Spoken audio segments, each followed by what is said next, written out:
So I found this amazing thing when I was researching high-achieving women for my book, Wonder Woman. I found that they were haunted by this recurring restlessness. There was always something more, something next. When I went out and started doing workshops, I found men were experiencing this phenomenon as well.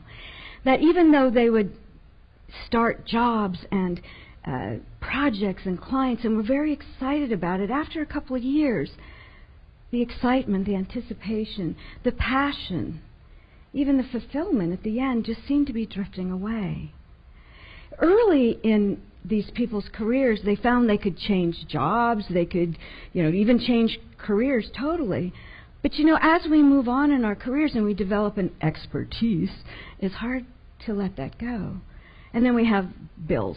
It's hard to let those go as well if we are going to make big changes.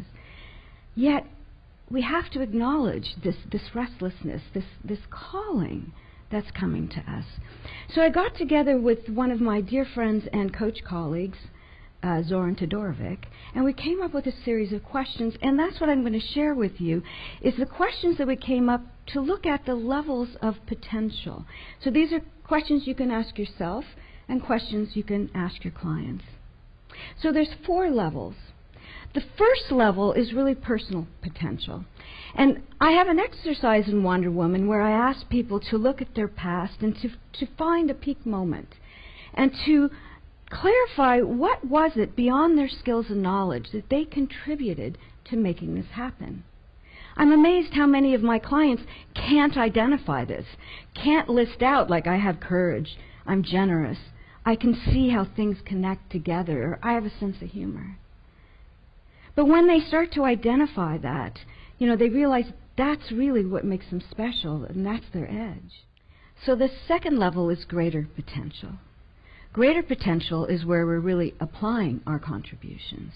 And so I will ask my clients, what are you doing now? Are you applying all of the things you identified? That's so wonderful and great about you. Well, the thing is that many of us do start to learn how to do this, but really the greater question comes when we have reached that point where we are applying our greater potential. And then the questions come up, are you really now ready for the next level, which is profound potential? And I went through this just recently. I realized that I think I'm a pretty good coach. I know I'm a good trainer. I've been doing that for over 30 years. But what's next? And the joy for that is I liked doing it, but there was just things disappearing.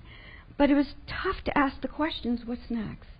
So the questions are, if you were to take your greatest contributions but step it up, what could you do for your organization, your community, your world? What could you do that would really be special that maybe you've dreamed of doing but haven't yet done?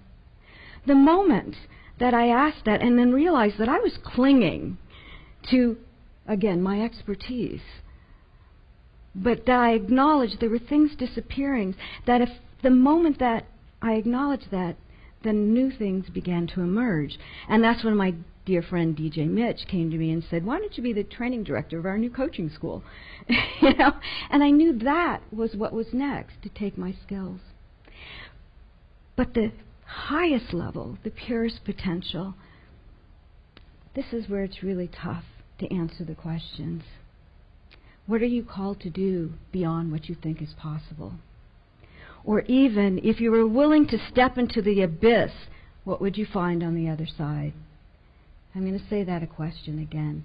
If you were willing to step into the abyss, what would you find on the other side?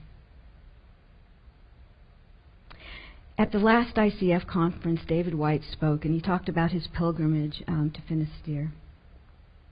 And he talked about walking for weeks and shedding, how much he shed.